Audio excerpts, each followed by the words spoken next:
அன்பு நண்பர்கள் அனைவருக்கும் வணக்கம். வாழ்க வையகம், வாழ்க வளமுடன். எல்லா புகழும் ஆண்டாளுக்கே. நரசிம்மன் திருவடிகளே சரணம். ஸ்ரீமத்திய விஷ்ணு சித்தாரே மனோநந்தன கேதுவே நந்தநந்தன சுந்தரியே கோலாய நித்தியமங்கலம். தென்னாட்டுடைய சிவனையை போற்றி, எந்நாட்டவர்க்கும் விரைவா போற்றி. இன்னைக்கு வாஸ்து விஷயமா என்னங்க சொல்ல போறீங்க? டேரக்டாக சப்ஜெக்ட்டுக்கு போயிடலாம். இன்னைக்கு ஒரு இடம் ஒன்று பார்க்க போயிருந்தேன். அந்த நண்பர் வந்து பார்த்தீங்கன்னா வடமேற்கு வடக்கு தெருக்குத்து அந்த இடத்துல இடம் வாங்கி வீடு கட்டியிருக்காரு. நான் சொல்கிறேன், இது ஒன்று இந்த இடத்த விற்றுருங்க. அவருக்கு கொஞ்சம் வடக்கு பக்கம் கிழக்கு பக்கம் கொஞ்சம் இடம் இருக்குது. நான் என்ன சொன்னேன், இந்த மணியை ரெண்டாக பிரிச்சுடுங்க, இந்த மணியை பாதி மணியை விற்றுருங்க, அந்த பாதியில் ஒன்றா நீங்கள் வீடு கட்டிக்கோங்க அப்படின்னு நான் சொல்கிறேன். அவர் வந்து அதெல்லாம் நான் கஷ்டப்பட்டு வாங்கினேன், அதெல்லாம் நான் விற்க முடியாது அப்படின்றாரு. கவலைப்படாதீங்க, நீங்கள் அதை மாறிக்கோங்க. ஒரு இடம்னா உங்களால் 10 இடம் வாங்க முடியும்.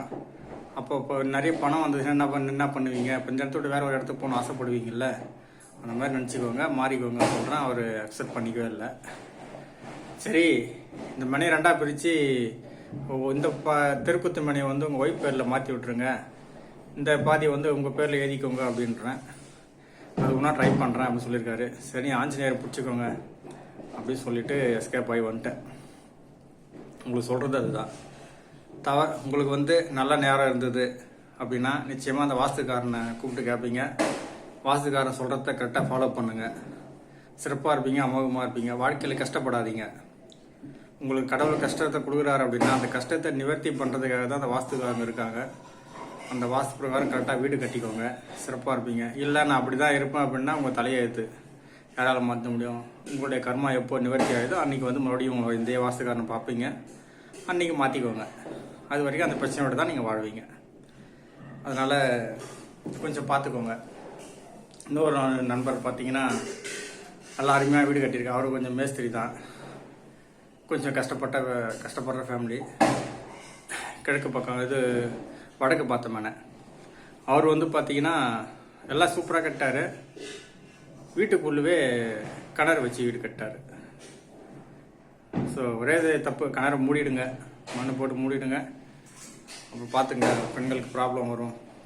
வீட்டுக்குள்ளே கிணறு இருக்கலாமா? வெளியில் தான் இருக்கணும். வீட்டுக்குள்ளே வச்சுட்டு அதுவும் தென்கிழக்கில் வச்சுருக்காரு. கிணறு வர விடாது சொல்லியிருக்கேன்.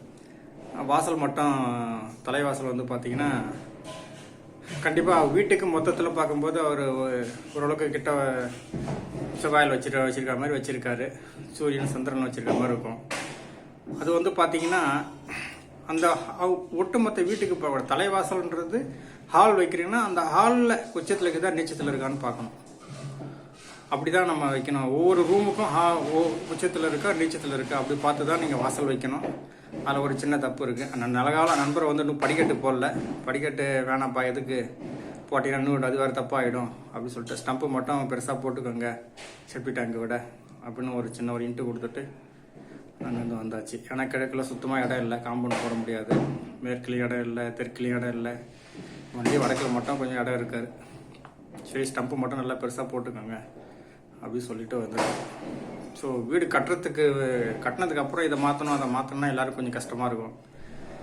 கட்டுறதுக்கு முன்னாடி இதுமாதிரி சின்ன கட்டினதுக்கப்புறம் சின்ன இதுமாதிரி கரெக்ஷன் பண்ணிக்கிட்டு அந்த பிரச்சனையோட வாழுங்க. ப்ளஸ் அதை கடவுளை பிடிச்சிக்கோங்க. அதுக்கு உண்டான மாற்றத்தை அவர் கொடுப்பாரு. கட்டுறதுக்கு முன்னாடி ஒரு தடவை கூப்பிட்டு வாஸ்து கன்சல்டன்ட் கூப்பிட்டு டிராயிங் போட்டு அந்த டிராயிங் பிரகாரம் வீடு கட்டிக்கோங்க. அப்போ தான் வந்து உங்களுக்கு எந்த விஷயமும் இல்லாமல் சிறப்பாக இருப்பீங்க. கொஞ்சம் பணம் செலவாக கஷ்டப்படாதீங்க. ஒரு தடவை நீங்கள் வாஸ்துக்காரனை கூப்பிட்டு கன்சல்ட் பண்ணிட்டீங்கன்னா உங்களுக்கு ஃப்யூச்சரில் லட்சக்கணக்கு ஹாஸ்பிட்டல் செலவு, தேவையில்லாத மரணம், தேவையில்லாத உடல் உபாதைகள், அந்த மாதிரி விஷயங்கள்லாம் நீங்கள் லட்சக்கணக்கில் செலவு பண்ணுறது இந்த வாஸ்துக்காரன கர்மாவை அவன் எடுத்து போயிடுவான். நீங்கள் சிறப்பாக இருப்பீங்க, அமோகமாக இருப்பீங்க. வேறு ஏதாவது உங்களுக்கு வாஸ்து சந்தேகம் இருந்ததுன்னா 8248581550 இந்த நம்பருக்கு கால் பண்ணுங்கள். ஃப்ரீ கன்சல்டிங் தான், உங்களுக்கு ஆலோசனை வழங்கப்படும். ஏற்கனவே சொல்லியிருந்தேன், சென்னை பக்கத்தில் சோழவரத்தில் வந்து வீட்டு மனைகள் இருக்குது. 600 ஸ்கொயர் ஃபீட்டு, 1200 ஸ்கொயர் ஃபீட் அந்த ரேஞ்சில் வீட்டு மனைகள் இருக்குது. சிஎம்டி அப்ரூவ்டு, ரெரா அப்ரூவ்டு இருக்குது.